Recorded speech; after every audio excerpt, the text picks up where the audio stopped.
Welcome. You're tuned into Life is a Sacred Journey. Every week, we bring a new perspective to aging and caregiving. Here is your host, Micheal Pope. Good morning, good afternoon, and good evening, wherever you are in the virtual neighborhood of Life is a Sacred Journey.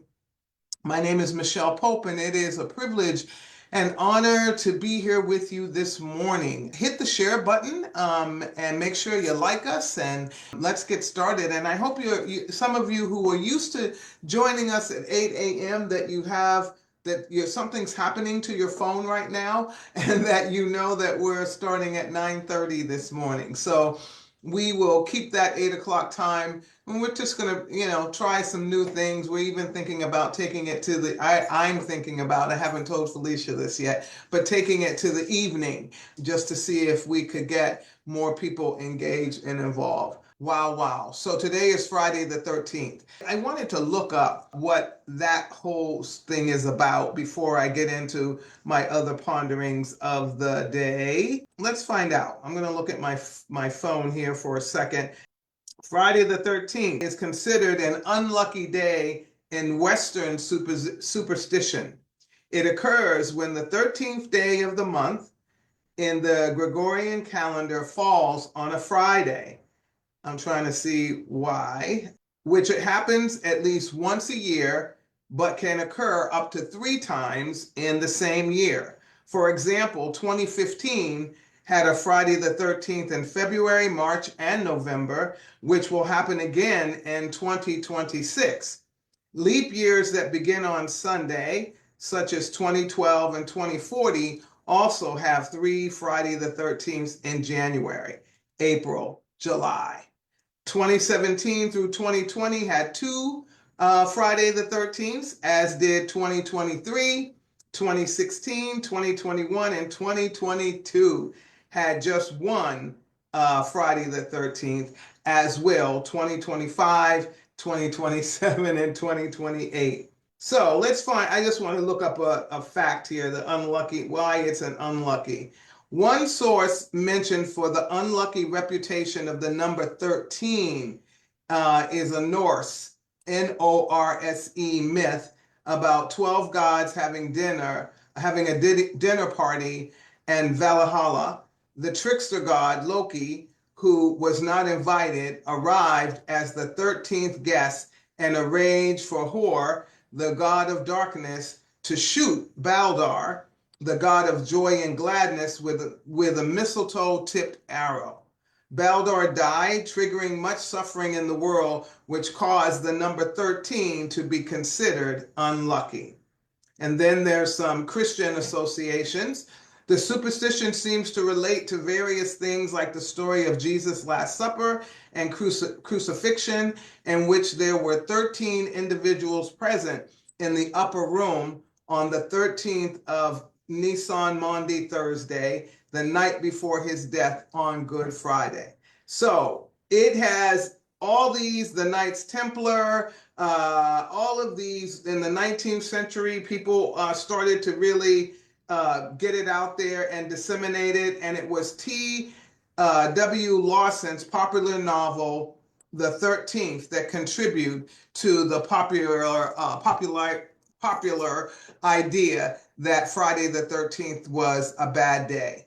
Well, I don't know. I mean, write your comments in the chat what you think about Friday the 13th. I don't really think of it that way, and I think a part of it is because I kind of don't want to set myself up to have bad thoughts about any day that I'm alive, and so I don't practice sort of that idea that Friday the 13th is a bad day. A bad day can happen any day of the week, I believe, in any time of the calendar year. So anyway, so today is Friday the 13th, and I hope you find joy and not live into the superstition that it's going to be an awful day for you, because you've already started it. If you're on the East Coast, we started it a while back. If you're here on the West Coast, you are already in it, and in anywhere in between, and then even over across the big old pond, they're already started their morning. When it was 6 in New York, it was 3 a.m. over there. So You're already in the day. Make it a joyful day, and don't get worried about the fact that it's a superstition, and boy, have they made a lot of money on it and made us fearful of a day and a date that happens, as you heard, not so often, but often enough. Okay. All right. Wow. I can't believe it's like 13, 14 days before Christmas. I'm done. I do my Christmas shopping all year round, and so I don't have to worry about going out and buying gifts and all of that. There's some last minute stuff that I may pick up just because I happen to be in a store and I go, ooh, ooh, ooh, and I think of somebody that I want to have that particular gift. But for the most part, I'm done with any kind of shopping. I try not to do it during the time when the world is already immersed in the angst and anxiousness of the holiday season, because I don't think that's what, for me, it's not a great time to buy a gift for anybody. So I today am going to go home after this day, which is the last day of service here at Alzheimer's Services of the East Bay. I will be continuing to look for a new site, looking for new partners, new employees. I have been speaking to my guardian angel, Nancy, and mentors and folks, and they have all advised me that it's time for me to move on. So bringing ASEP back alive, blowing that breath of life back into the organization, getting it up and running so that it will be a part of the community and continue to serve, but not being the leader of that as they move into their new beginning.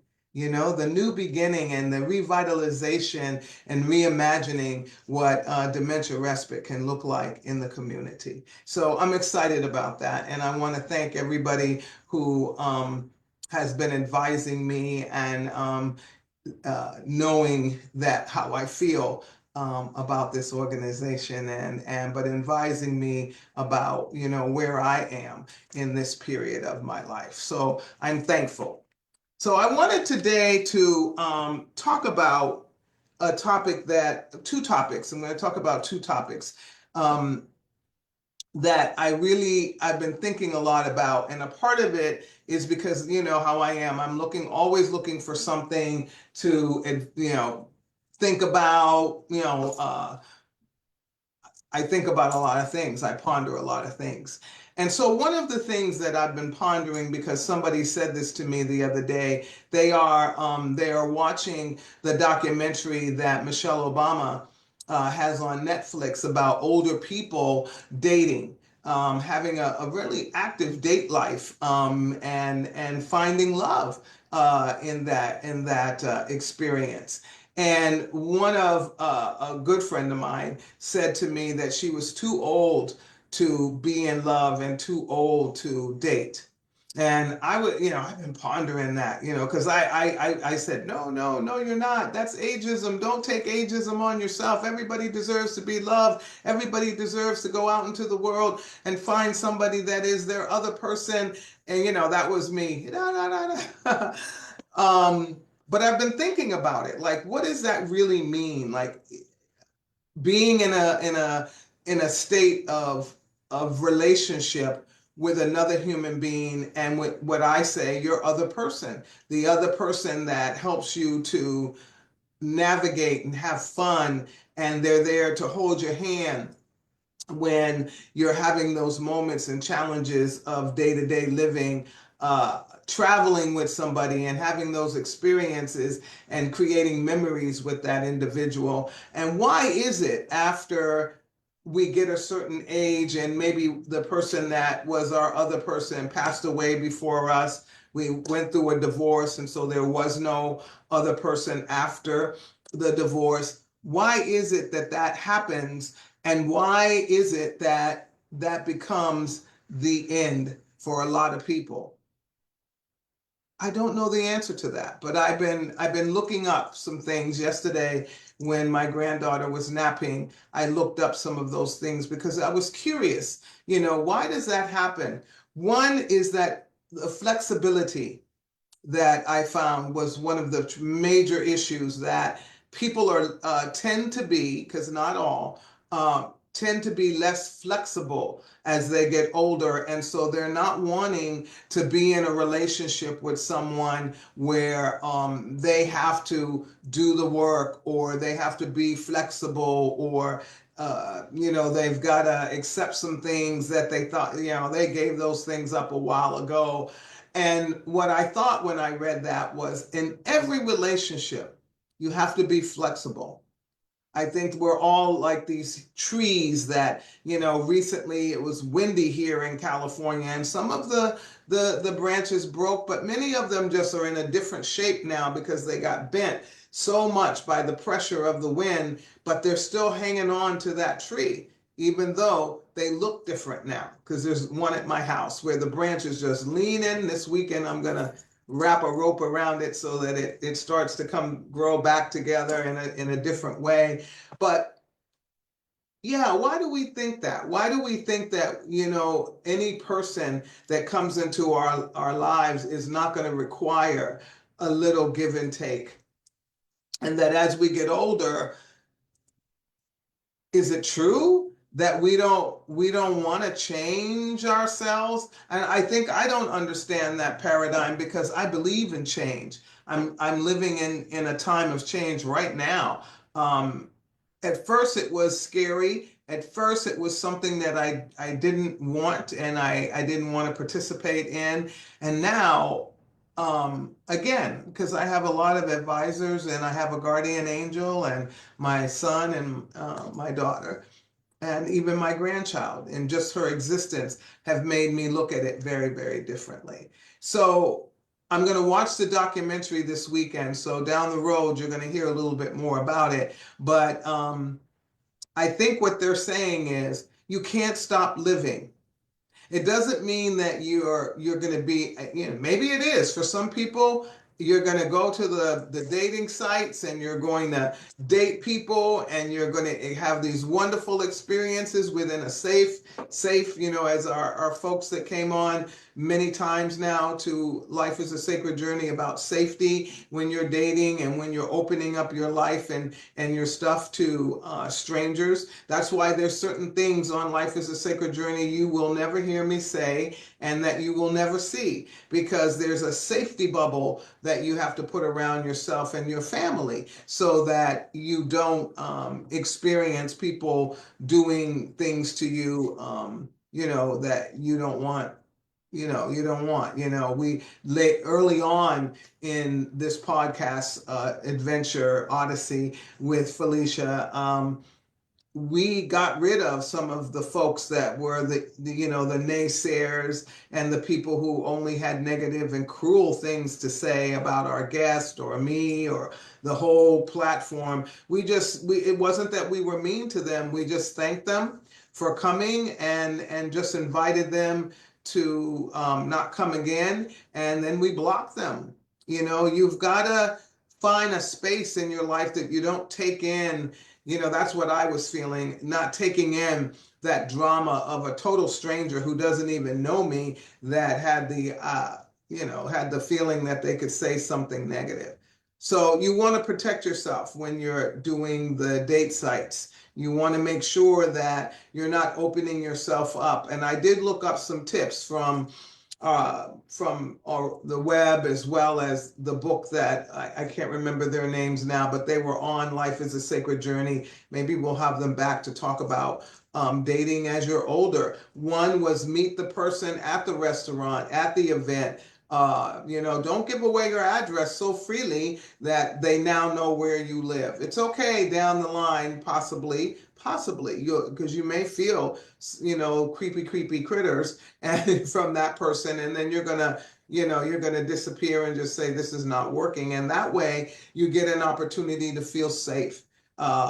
So not having them pick you up at your home and you meeting them at the venue, the restaurant, the movie theater, whatever it may be. Um, ensuring that you don't give away so much personal information that they look at you as someone that they can financially, because this is the big thing that I did see in the dating arena of older people, is financial scams where the person really endears themselves to the individual quickly, though, really quickly, like they're saying they love you within 3 days, 4 days, a week, whatever. And that's not to say that that can't happen. You see how weird this is?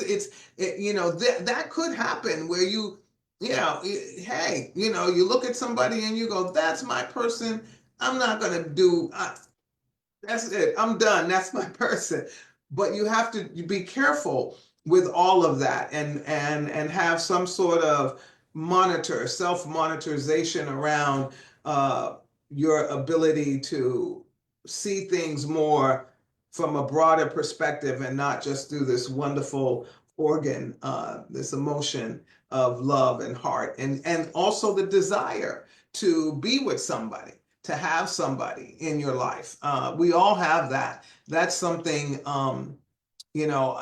every living thing has a desire to be with, even my plants. If I put two plants, like it's happening right now, I have two totally different plants that are side by side. One of them, though, is a plant that grows like an ivy all over the place. It's a wandering kind of plant, and it has wrapped itself around a succulent that's not too far from it, and they are growing up through together. Now they haven't attached themselves, like I could take them apart, but the way they're growing, the ivy like one, the wandering one, has wrapped itself around the other, the succulent, and it's continuing to grow, pass and around, and all of that. Now I'm going to undo it because I don't want it to, to kind of snuff out the life of the succulent. But again, it's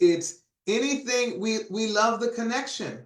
It's a connection. Every day when I walk in my door, Daisy comes running down the hall, connects with me, gives me her lovey, and then she takes off and goes wherever she goes in the house. But connection is what we are really seeking, and so finding ways that you can have that connection in your life by joining art groups and walking groups. I'm getting ready to join a walking group because I love to walk, I love to hike, and all of that. So I'm going to join a group that likes to do that. Now, that's because I just don't want to do it always alone. It's not because I'm looking for a relationship or anything like that, but because I don't want to do it alone, and I like the idea of being in conversation with other people, and sometimes they go to lunch after, or breakfast after, because they do it early in the morning, and they hike in these incredible places. And so, and it's a whole group of us. So I feel safer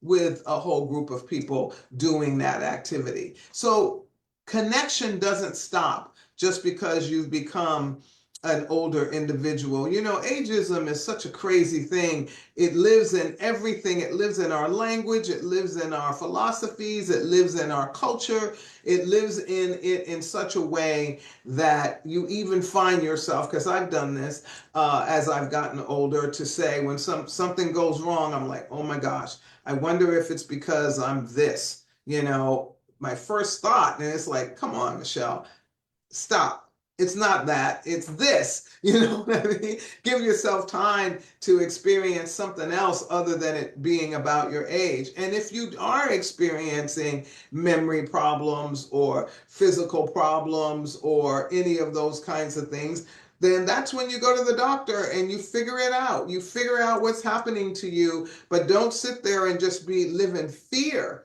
of this is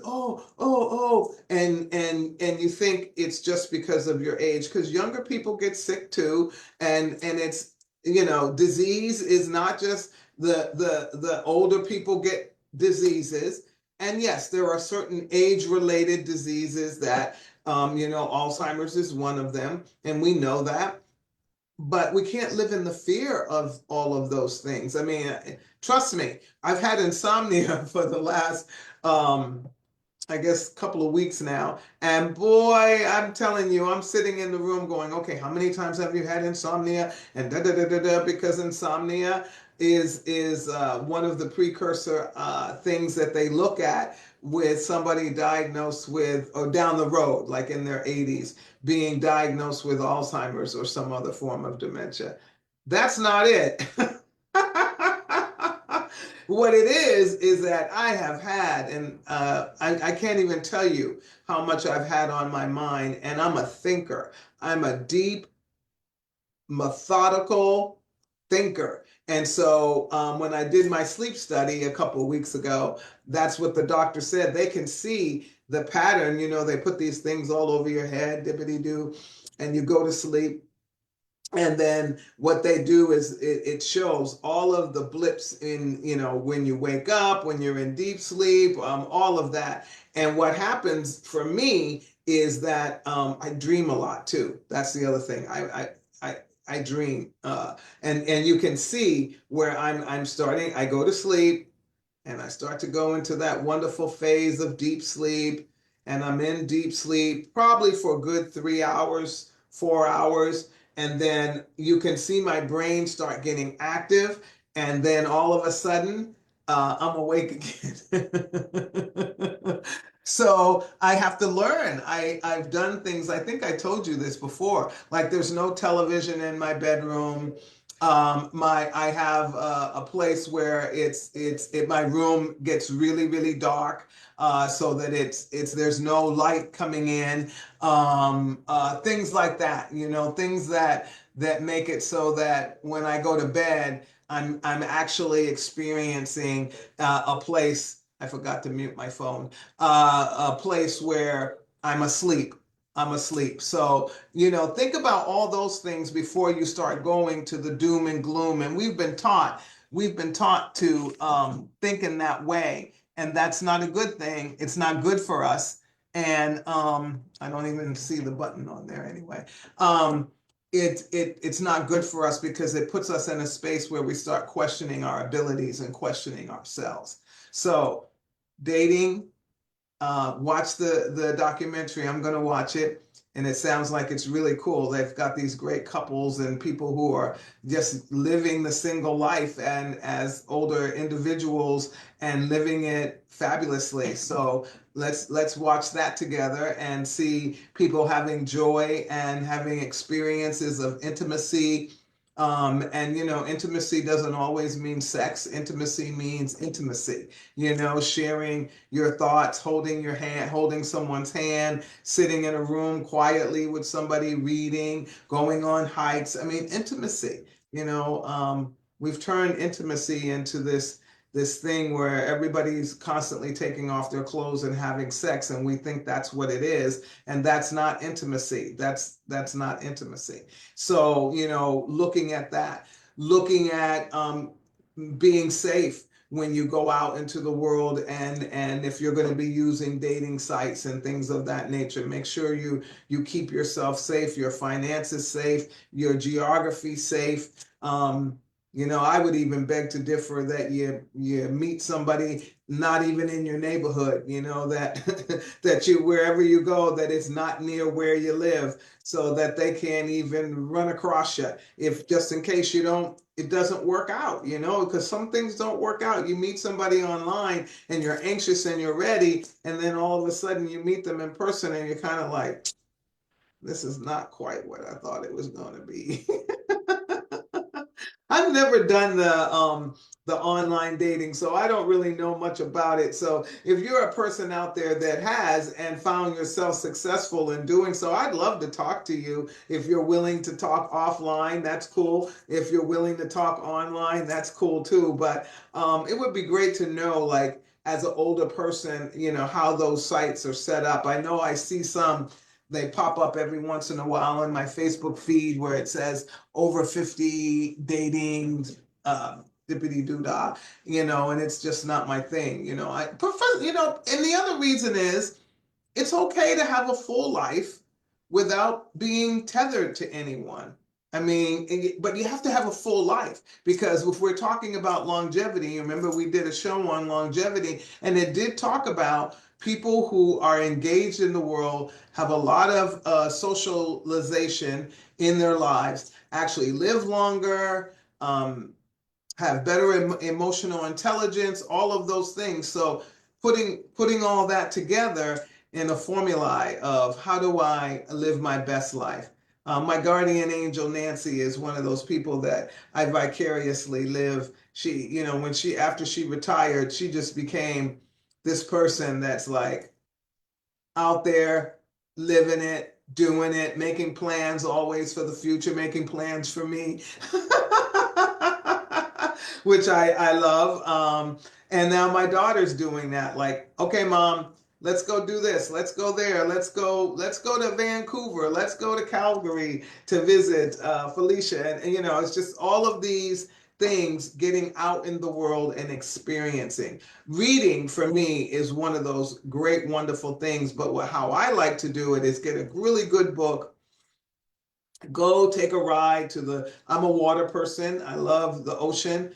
Probably not in the next couple of days since the waves are coming up on the shore, but sit by the ocean and read, and then put the book down and look out, look around, feel the ocean on my face, and then pick up the book again. And I was looking at a B&B, Airbnb, that had a fireplace in the bedroom, which I was like, oh my God, that's so cool.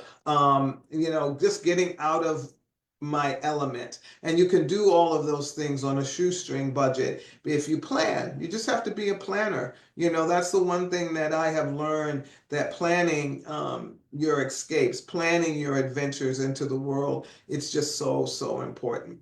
So we're getting to the top of the hour, and I want to say a couple of things to you about gratitude.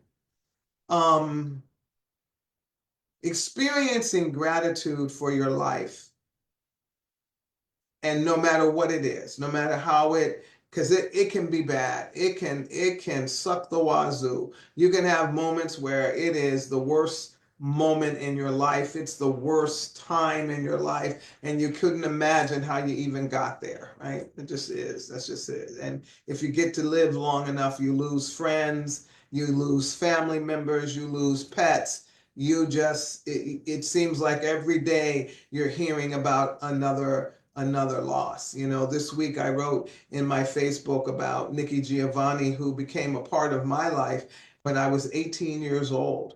I don't even know I don't even know who introduced me to her or how or what, but she became just a icon of courage and hope and love and inspiration, all of that for me.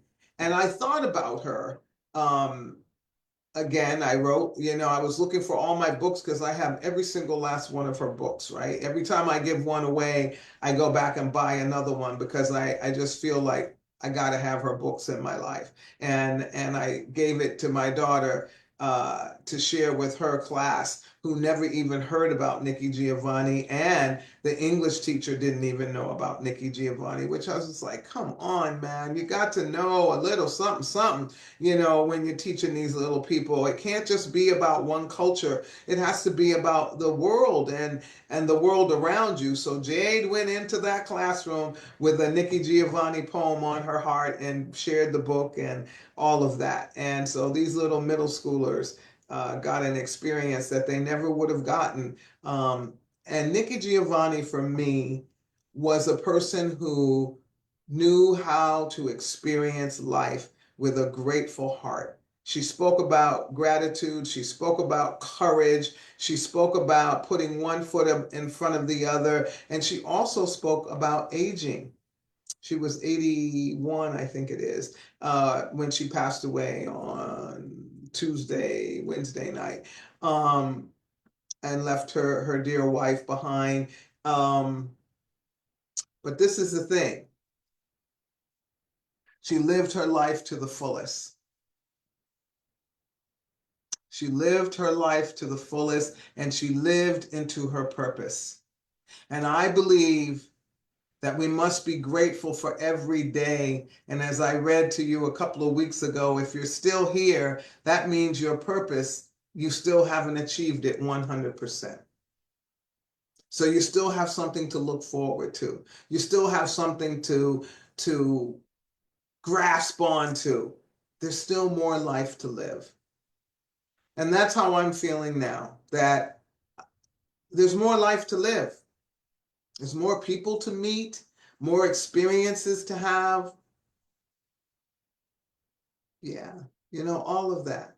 So getting out into the world and understanding that life is this incredible place. It is it is a sacred journey. Life is a sacred journey. And once you get on it, and again, once you get on it and start really living it and allowing it to manifest itself through you, you begin to see life from a very different perspective. So that's my pondering for today. A little all over the place, but that's what the ponderings are about. So I don't know how many of you are with us this morning at 9:30 to 10 because you're used to us being here at 8. I'll try not to make this happen too often, but the meeting that I was a part of this morning was extremely important, and it's a part of that new future. And so I'm really excited about that with the church, with my denomination. So it's going to rain, I think, this weekend. But you know what? I went for a walk yesterday with my son and my granddaughter in the rain. Oh, man. It wasn't pouring. It was, that fuzzy rain. But it was so much fun. Loved the fresh air. It was so fresh. And we bundled up and we went for our walk, and it was so much fun. We had a chance to chit chat, and my granddaughter had a chance to experience the great outdoors and watching the birds and the squirrels and the crows. I thought crows walked like quack, but they hop a lot. I noticed that yesterday. Start noticing what's going on in the world around you. The squirrels were amazing. One of them went in the tree, and it's a lemon tree, and he went in the tree, and then he came back down, and then he went back up in the tree and jumped. Now I said he, but it could have been a she or they, whatever, and jumped over to the roof while the other one sat there and just kind of looked at him like, I'm not doing that. So I made up this story in my head that that's exactly what was happening, that the squirrel, it wasn't little, but the squirrel that stayed behind said, I'm not doing that. That's too far. I'll wait for you to come back. And about maybe 15 minutes later, the other one came back, jumped down in the tree. They both came down out the tree and ran across the front yard. And I don't know where they went, but that's what I'm saying. Take time to enjoy and make up the stories, the wonderful stories. That's why you were given imagination and creativity. And sometimes we're afraid to use it because we're afraid of what other people will think, and we're afraid of what we might think of ourselves. And you know what? You have to live with a little bit of abandonment. Because how will you ever know? It's just like when I just started really learning how to use QuickBooks, right?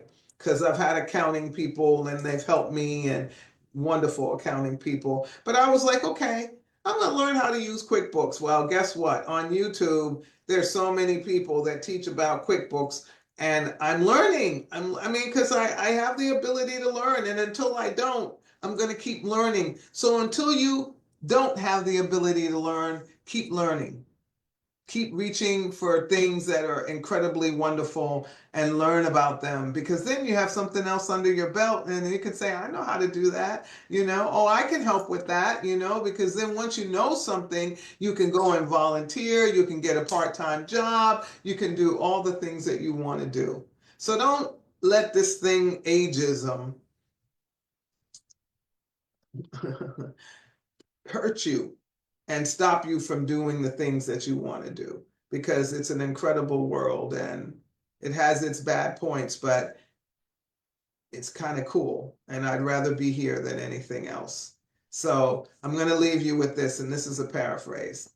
Albert Einstein said, there is no evil in the world. The only evil in the world is that people sit by and stand by and do nothing about the evil they see. Paraphrase, by the way, not quote exactly, but Albert Einstein said it. So get out in the world. Let's get rid of the evil in the world. Let's bring joy, gratitude, all of those things, and then be the best person that you can be, because the world only changes one person at a time. It doesn't need, we don't need an army. We need one person going out in the world and exchanging love. And so as we continue this day, I hope that you, if you're out there and you're experiencing grief and all of those things, remember the number 988. Please give them a call. There's good people on the other line that want to support and help you. And right now during this season, I know a lot of people aren't experiencing the joy and stuff of Christmas. And so go out there and try to help somebody who isn't. Call them on the phone, send them a card. But if you're that person and there is nobody around that's doing that for you, please pick up the phone, text, email, or call 988. All right, you guys, I'm Micheal Pope, and you have just experienced a pondering that went all around my brain. But have a great weekend. Go out, get outside, hug a tree, pet a cat, pet a dog, and hug yourself, because you're the best friend that you really have. Okay? All right. Be well. Peace.